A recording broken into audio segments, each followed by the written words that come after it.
Bismillahirrahmanirrahim. Allahumma salli ala Sayyidina Muhammad wa ala ali Sayyidina Muhammad. Allahumma salli ala Sayyidina Muhammad wa ala ali Sayyidina Muhammad. Allahumma salli ala Sayyidina Muhammad wa ala ali Sayyidina Muhammad. Assalamualaikum warahmatullahi taala wabarakatuh, dan selamat petang dan selamat menonton IG Live Ustaz Fahmi Paya. Saya Ahmad Nakib Abdul Razak, boleh panggil Encik Ahmad atau Encik Nakib, sebagai Marketing Officer UFE. Okey, baik tuan-tuan dan puan-puan, kepada yang baru saja komen, baru saja menonton, saya ucapkan selamat datang. Jangan lupa untuk tinggalkan komen, like, share, okey, di ruangan di bawah. Okey, IG live ni tak lama. Jangan lupa untuk bertanya soalan mengenai kelas taranum dan sebagainya. Okey. Okey, hari ini kita akan membahaskan tentang topik yang bertajuk hukum membahagikan bacaan Al-Quran mengikut juzuk. Okey, hukum bacakan Al-Quran mengikut juzuk. Tapi sebelum tu kita tunggu rakan-rakan yang lain yang masuk. Okey. Mungkin ada yang tertunggu-tunggu mana IG live Ustaz Nakib ni kan. Tak apa, panggil Encik Nakib pun tak apa. Sebab saya sebenarnya bukan Ustaz pun. Okey, kita ada Isaac Zarilan. Okey, saudara Isaac Zarilan daripada Singapura ni. Betul tak betul? Okey, anda boleh beritahu anda daripada daerah mana, negeri mana, negara mana. Okey, boleh komen di ruangan di bawah. Boleh komen di ruangan di bawah. Jangan risau, jangan segan, saya akan bacakan komentar anda. Okey. Okey. Saudari Isaac ni, tak silap saya baru berumur 9 tahun, kalau tak silap saya, daripada Singapura. Okey. Mungkin ada yang menonton ni ada daripada dalam negeri Malaysia, ada yang daripada luar daripada Malaysia, mungkin ada daripada negeri Johor, Melaka, Negeri Sembilan, Selangor, wilayah Persekutuan Kuala Lumpur, Labuan Putrajaya. Okey, ada daripada Perak, daripada Kedah, Perlis, Perak, Pulau Pinang, apa lagi? Sabah, Sarawak, dan sebagainya. Okey.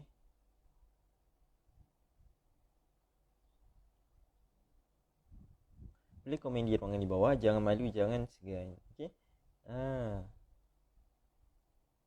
Okey, mungkin ada yang baru saja menonton. Okey, hari ini kita akan bicarakan tentang topik hukum membahagikan bacaan Al-Quran mengikut juzuk. Okey, nak dengar soalan dia. Soalan dia, okey, ni daripada laman web Mufti Wilayah Persekutuan, Datuk Dr. Zulkifli Al-Bakri. Okey, soalannya, dalam situasi kuarantin musim COVID-19 sekarang, tular dalam masyarakat kita untuk membahagikan bacaan Al-Quran mengikut juzuk. Kebiasaannya akan dibuat satu grup, sama ada grup WhatsApp atau lain-lain, untuk membahagikan bacaan Al-Quran mengikut juzuk masing-masing. Situasi ini juga sering berlaku pada bulan Ramadan. Kemudiannya setelah habis seorang sejuzuk, mereka akan buat majlis khatam Al-Quran. Soalannya, apa hukum membahagi bacaan Al-Quran seperti di atas? Adakah ia telah dikira sebagai khatam Al-Quran dan mendapat fadilat khatam Al-Quran? Okay.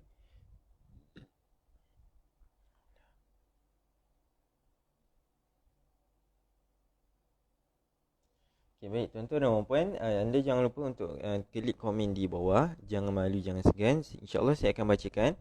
Anda boleh bertanya tentang apa-apa sahaja soalan yang berkaitan dengan Ustaz Fahmi Paya. Okay, kalau nak mendaftar sebagai pelajar kelas taranum online Ustaz Fahmi Paya, boleh cepat-cepat hubungi di talian 0196504357, ataupun boleh hubungi nombor saya sendiri 0111365646. Okey, kepada anda yang terlepas dalam rakaman IG Live ni, tak apa, boleh saksikan dalam rakaman tertunda. Ada siaran ulangan di IG Live Ustaz Fahmi Paya, tapi dalam tempoh 24 jam saja. Okey. Okey, saya akan ulang soalan. Dalam situasi kuarantin COVID-19, tular dalam masyarakat kita untuk membahagikan bacaan Al-Quran mengikut juzuk. Kebiasaannya akan dibuat satu grup, sama ada grup WhatsApp atau lain-lain, untuk membahagikan bacaan Al-Quran mengikut juzuk masing-masing. Situasi ini juga sering berlaku pada bulan Ramadan sebelum ni. Kemudiannya setelah habis seorang satu juzuk, mereka akan membuat majlis khatam Al-Quran. Soalannya, apa hukum membahagi bacaan Al-Quran, membahagi juzuk Al-Quran seperti yang berikut? Adakah ia telah dikira sebagai khatam Al-Quran dan mendapat fadilat khatam Al-Quran? Okey. Segala puji bagi Allah Subhanahu Wa Taala. Alhamdulillah, selawat dan salam kepada junjungan besar Nabi Muhammad sallallahu alaihi wasallam, ahli keluarga baginda sallallahu alaihi wasallam, sahabat baginda sallallahu alaihi wasallam, serta orang-orang yang mengikuti jejak langkah baginda sallallahu alaihi wasallam. Membudayakan pembacaan Al-Quran adalah suatu amalan yang sangat dituntut. Allah Subhanahu Wa Taala menjanjikan kepada orang yang membaca Al-Quran ini dengan pelbagai ganjaran dan darajat tinggi. Antaranya hadis yang diriwayatkan daripada Abu Musa, baginda sallallahu alaihi wasallam bersabda, yang bermaksud perumpamaan orang yang beriman yang membaca Al-Quran ialah seperti buah utrujah, iaitu buah limau yang baik rasanya dan baik baunya, dan perumpamaan orang yang baik beriman yang tidak membaca Al-Quran adalah seperti buah tamar, iaitu kurma, mempunyai rasa yang baik tetapi tidak berbau, dan perumpamaan orang munafik yang mempunyai Al-Quran yang membaca Al-Quran ialah seperti buah raihana kemangi yang baik baunya tetapi pahit rasanya, dan perumpamaan orang munafik yang tidak membaca Al-Quran pula adalah seperti buah hanzalah, yang ini labu pahit, pahit rasanya dan tiada apa-apa bau. So ada beberapa jenis ni riwayat Al-Bukhari tentang orang yang beriman baca Al-Quran. Orang beriman baca Al-Quran, orang yang beriman tidak membaca Al-Quran. Okay. Orang yang munafik membaca Al-Quran dan orang yang munafik tidak membaca Al-Quran. Okay. Orang yang beriman membaca Al-Quran yang pertama seperti buah rujah ataupun buah limau. Adalah bau wangi dan juga baik rasanya. Dan yang kedua, orang yang beriman tidak membaca Al-Quran seperti buah kurma yang mempunyai rasa yang baik tapi tidak berbau. Okay. Dan yang ketiga, orang yang munafik tapi membaca Al-Quran seperti buah kemangi ataupun buah raihana yang baik baunya tapi pahit rasanya. Dan juga yang keempat, buah yang adalah golongan orang munafik tidak membaca Al-Quran seperti buah hanzalah, iaitu labu pahit. Baunya pahit dan rasanya pun pahit. Dia tak ada bau dan rasanya pahit. Okay, betul. Saudara Isaac ni adalah anak murid Ustaz Fahmi. Kelas mana Tak silap saya kelas Taranum Mujawad kan? Okay, kita ada saudara Arga Gunardi 21. Waalaikumsalam. Okay, mungkin anda boleh klik komen di bawah. Boleh komen apa yang anda ingin komen. Jangan risau, jangan segan. Saya akan bacakan. Okay, kita sambung. Okay, sebenarnya perbahasan ni agak panjang juga. Saya cuba singkatkan. Okay, maksud khatam Al-Quran itu sendiri, kita jelas khatam ni berasal daripada khotam, yang berarti menutup. Ini yang menutup lah, yang menjadi penghabisan. Maka khatam Al-Quran bermaksud menghabiskan bacaan 30 juzuk, sama ada secara bacaan ataupun melalui hafazan. Okay, majlis khatam Al-Quran pula. Okay, majlis khatam Al-Quran ni sesungguhnya fadilat yang sangat banyak ada dan kelebihannya juga ada tersendiri. Antaranya ialah diturunkan rahmat dan dimustajabkan doa ketika majlis tersebut, berdasarkan asar daripada Anas bin Malik radhiyallahu anhu, yang bermaksud adapun Anas apabila beliau mengkhatamkan Al-Quran, beliau akan menghimpunkan anaknya serta ahli keluarganya lalu berdoa bersama mereka. Riwayat Al-Darimi. Diriwayatkan juga daripada amalan para salaf bahawasanya Abdullah bin Mubarak apabila beliau mengkhatamkan Al-Quran, beliau akan memperbanyakkan doa kepada kaum muslimin.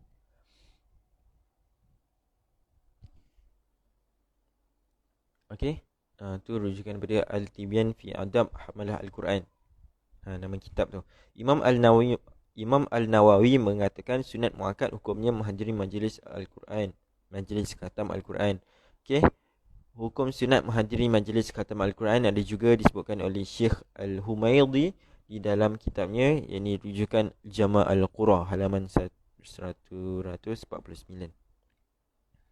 Okey, selain itu majlis seperti ini juga disebut sebagai majlis zikir kerana terkandung di dalamnya bacaan Al-Quran secara berjemaah dengan dibaca juga beberapa zikir tertentu mengikut kaifiat dan tata cara tertentu yang telah disebut oleh para ulama dalam kitab mereka.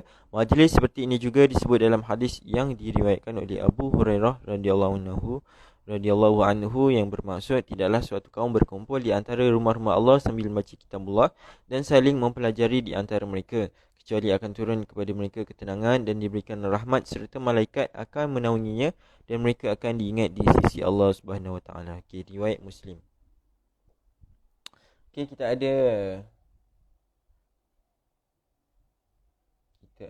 komentar. Okey, ada yang saya terlepas pandang ke? Boleh komen 2 kali.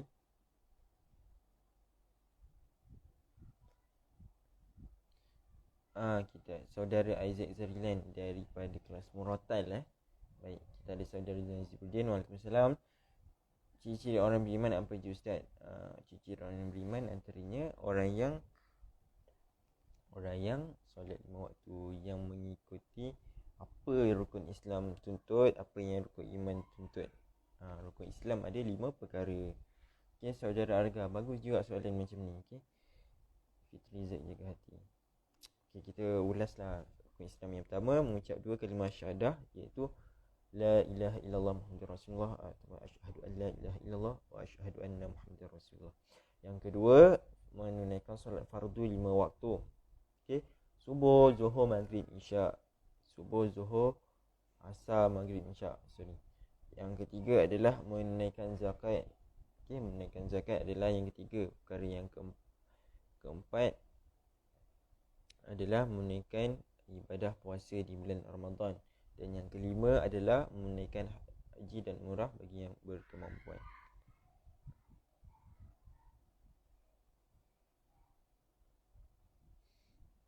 Okay. Rukun iman pula, percaya kepada Allah, beriman kepada Allah, beriman kepada para malaikat, beriman kepada kitab, beriman kepada Rasulullah Nabi, beriman kepada qada dan qadar, beriman kepada hari kiamat. Okay. Ustaz save live ni. Nak save tak ada masalah pun.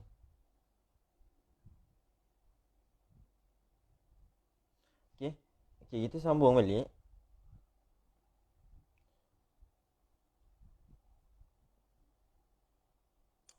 Okay, hukum membahagikan juzuk Al-Quran.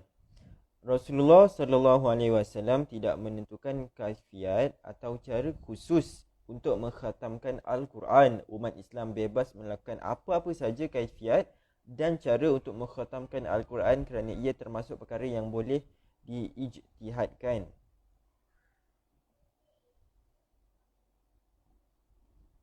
Okay, tuan-tuan dan puan, umumnya kita mengetahui bahawa orang yang membaca Al-Quran memperoleh pahala yang sangat besar, antaranya berdasarkan hadis Rasulullah SAW dalam riwayat Al-Tirmizi. Okey, terdapat beberapa hadis yang membicarakan berkenaan khatam Al-Quran. Ini antaranya yang bermaksud daripada Abdullah bin Amr bertanya kepada Nabi SAW, berapa hari saya harus menyelesaikan pembacaan seluruh Al-Quran ya Rasulullah? Itu Abdullah bin Amr yang bertanya kepada Rasulullah. Rasulullah menjawab apa? Dalam 1 bulan. Kemudian beliau berkata, saya lebih bertenaga untuk menyelesaikannya dalam tempoh kurang daripada ini. Lalu beliau, yakni Abdullah, terus mengulangi kata-kata ini dan meminta dikurangkan tempoh daripada, sehingga baginda berkata, lengkapkan pembacaannya dalam 7 hari. Beliau sekali lagi berkata, saya lebih bertenaga untuk melengkapkannya dalam tempoh yang kurang daripada ini. Nabi SAW bersabda, barang siapa yang mengakhiri pembacaan Al-Quran dalam waktu kurang dari 3 hari, maka dia tidak akan mengerti. Okay, riwayat Abu Daud. Okay, berdasarkan hadis di atas, jelas menunjukkan bahawa pembaca Al-Quran tidak boleh terlalu gopoh dan terlalu cepat mengkhatamkan Al-Quran, iaitu kurang daripada 3 hari. Seharusnya pembaca memfokuskan kepada kualiti bacaan dengan meraihkan hukum tajwid dan tadabbur, iaitu memahami dan menghayati makna Al-Quran itu sendiri. Namun begitu, Imam Al-Zarkashi menyebut di dalam kitabnya, pandangan yang terpilih ialah perkara tersebut, iaitu tidak boleh khatam Al-Quran daripada 3 hari adalah berbeza mengikut keadaan seorang, iaitu dilihat dari segi kesungguhannya, kekurangannya, tadabburnya dan kelalaiannya dalam bacaan. Hal ini kerana diriwayatkan bahawa Sayyidina Uthman radhiyallahu anhu telah mengkhatamkan Al-Quran dalam tempoh 1 malam. Okay. Kesimpulannya, tiada halangan untuk membahagikan bacaan Al-Quran sama ada sejuzuk seorang ataupun selainnya. Dalam hal ini, ia merupakan salah satu ikhtiar para alim ulama untuk menggalakkan Al-Quran meraihkan masyarakat agar memperbanyakkan bacaan Al-Quran dengan mempelbagai cara dan kaifiat. Justru kita dapat lihat ada yang mencadangkan agar dikhatamkan Al-Quran sebulan sekali, iaitu dengan membaca sejuzuk sehari atau dengan cara dengan membaca 4 muka surat setiap kali selepas solat fardu agar dapat mencapai 1 juzuk sehari dan sebagainya. Perkara ini terpulang pada kebijaksanaan dan kreativiti masing-masing. Okay, kita ada komentar tak? Okay, saudara yang nak komen, sila komen, tak ada masalah.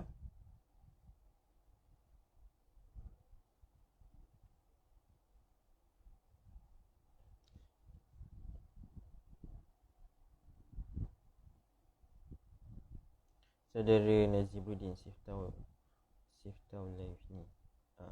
Awak save lah. Nak screen record pun tak apa, tak kisah.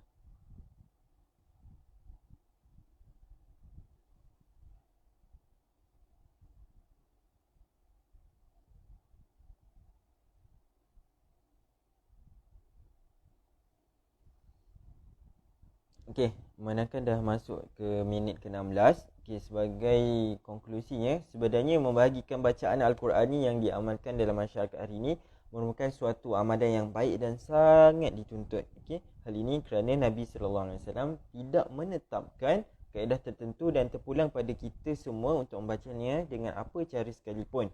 Tambahan pula, ia dapat menggalakkan orang ramai memperbanyakkan baca Al-Quran, suka pada Al-Quran, cinta pada Al-Quran. Lebih-lebih lagi ia dilakukan pada bulan Ramadan. Okay, namun juga begitu, seseorang itu diiktibar khatam Al-Quran apabila dia berjaya menghabiskan bacaan 30 juzuk secara penuh, iaitu daripada juzuk 1, juzuk pertama, hingga juzuk ke-30. Okey. Dan atau dengan cara lain dia mendengar bacaan 30 juzuk secara bertadarus, iaitu saling memperdengarkan bacaan masing-masing, okey, antara satu sama lain, okey, sesama ahli tadarus, sekiranya dia membaca bahagiannya atau juzuk tertentu saja dan tidak pula membaca atau mendengar bacaan daripada juzuk-juzuk berbaki, maka hal itu tidak dianggap sebagai khatam Al-Quran. Okey.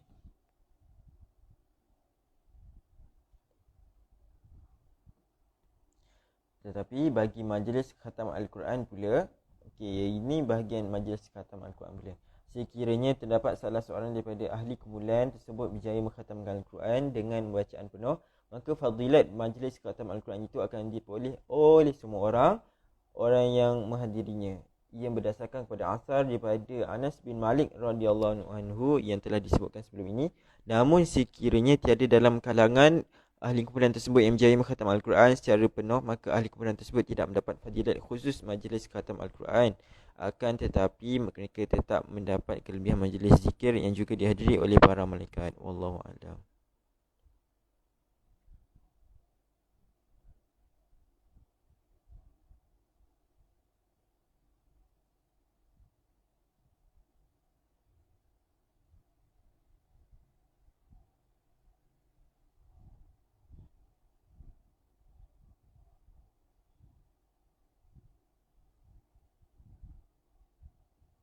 Okey. Okey, kita ada soalan daripada saudari Khawlah Azwar. Pakai purdah apabila kahwin, suami tak bagi pakai, apa pendapat Ustaz? Waalaikumsalam Filia Rahmah. Okey. Okey, soalan ni agak cepu mas. Okey, saudari Khawlah. Okey, baik. Yang pertama sekali kita kena faham apa maksud purdah tu. Apa tujuan pemakaian purdah tu sendiri. Okey. Jikalau pakai purdah tu ataupun pakai niqab tu menimbulkan fitnah dan sebagainya, dan menimbulkan rasa riak ataupun rasa menunjuk-nunjuk, tidak digalakkan untuk pakai. Tapi jika untuk menutup fitnah ataupun kecacatan muka, ataupun ada ustaz kata kalau memiliki isteri ataupun wanita yang terlalu cantik, okey, contoh ada mempunyai anak perempuan tapi terlalu cantik, untuk menutup fitnah daripada orang lelaki di luar sana, boleh pakai niqab. Soalannya kat sini, okey, seseorang wanita itu dah berniqab sebelum kahwin, tapi lepas kahwin suaminya kena disuruh buka. Okey, bagi pendapat saya sendiri, sebenarnya boleh jadi salah, boleh jadi tak salah. Yang pertama, kalau jadi salah, dia melalui paksaan, maksudnya dengan marah-marah dan sebagainya. Okey, sebab suaminya tak suka, okey, takut menimbulkan salah faham antara ahli keluarga yang lain. Okey, yang kedua dia boleh jadi baik juga. Okey, kalau suami tu suruh menanggalkan agar ramai orang kenal, dan maksudnya tak ada sebarang perselisihan faham antara keluarganya yang lain. Okey, sebab kadang-kadang bukan suami tu yang minta untuk buka purdah, kadang-kadang ahli keluarga mertua tu sendiri. Tapi berbalik pada niat, apa tujuan kita pakai niqab ataupun purdah tu. Pakai purdah ni sebab apa? Sebab nak menutup apa? Bukan dia sebab menutup muka saja. Okey, tapi ada banyak sebabnya yang lain. Boleh rujuk dengan ustaz yang lebih alim. Okey, bagi saya kalau suami tu suruh tapi kita tak nak, kita boleh runding balik, cakap dengan cara yang baik. Tapi kalau suami suruh cakap dengan baik dan kita ikut pun tiada masalah. Okey, sebabnya bila dah menjadi pasangan suami isteri ni diibaratkan tanaman yang dibaja. So suami inilah yang akan menyemai baja tu. Okey, akan menyemai, akan bercucuk tanam dekat bahagian tanaman tu. So terpulang kepada suami nak buat apa kepada isteri asalkan tidak melanggar syariat. Okey, yang paling penting saudari Khawlah, okey, isteri tersebut menutup aurat. Sebabnya aurat wanita hanya terletak dua sahaja anggota, iaitu wajah, okey, wajah ni hadapan muka, dagu ni pun aurat tau, kena tutup, dan juga pergelangan tangan dan ke atas. Okey, pergelangan tangan dan ke atas, itu sahaja aurat. Purdah tak termasuk. Purdah ni ada setengah pandangan kata digalakkan pakai sebab ada sebab-sebabnya tertentu, tapi terpulang, tapi bergantung juga pada niat. Okey, saya tak nak sebut, saya tak nak bicara tentang ni terlalu lama, terlalu lebih, takutkan nanti ada yang salahkan saya.